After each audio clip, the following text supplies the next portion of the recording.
Hello friends, চলে এসেছি আবার একটা রান্নার ভিডিও নিয়ে। তো আজকে বানাবো রুই পোস্ত। তো সবার প্রথমে মশলা নিয়েছি, কিছু নিয়েছি পোস্ত, আর নিয়েছি কাজু বাদাম আর নিয়েছি মৌরি। এই তিনটেকে একটা জল দিয়ে একটা স্মুথ পেস্ট বানিয়ে নেব।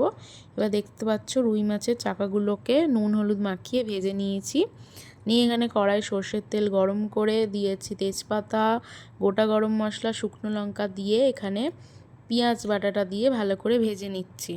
ভালো করে ভেজে নেওয়া হয়ে গেলে এর মধ্যে দিয়ে দেবো আদা রসুন বাটা দিয়ে ভালো করে ভেজে নিতে হবে যাতে কাঁচা গন্ধটা চলে যায়।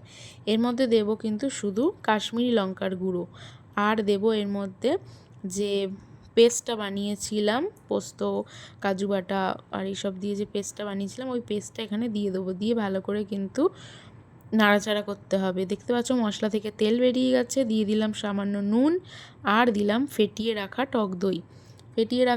দিয়ে ভালো করে কিন্তু মশলার সাথে মিশিয়ে নিতে হবে। এবং দেখতে পাচ্ছ মশলাটা কিন্তু একদম শুকনো করে নিয়েছি। ভালো করে শুকনো করে দেখতে পাচ্ছ তেল ছেড়ে দিচ্ছে। সেই সময় আমরা জল দিয়ে দেবো। যতটা পরিমাণ গ্রেভি করবে ততটা পরিমাণ কিন্তু জল এখানে দিতে হবে। ঝোলটা ফুটে গেছে দেখতেই পাচ্ছ। এবারে যে ভেজে রাখা মাছগুলো ছিল সেই মাছগুলো দিয়ে ফুটিয়ে নেব ভালো করে, যাতে মাছের স্বাদটা কিন্তু ঝোলের মধ্যে চলে যায়। এবার ওপর থেকে কটা কাঁচা লঙ্কা দিয়ে দেবো। দিলেই কিন্তু রেডি আমাদের। আর দেবো 1 চামচ চিনি দিয়ে ভালো করে ফুটিয়ে নিয়ে গরম মশলা দিয়ে দেবো। তোমরা চাইলে গরম মশলা দিতেও পারো, নাও দিতে পারো। তো গরম মশলা দিয়ে দিলাম, দিয়ে 2 মিনিট মতো ফুটিয়ে নেব। নিয়ে তার মধ্যে দিয়ে দেবো ধনে পাতা তোমরা দিতেও পারো, নাও দিতে পারো।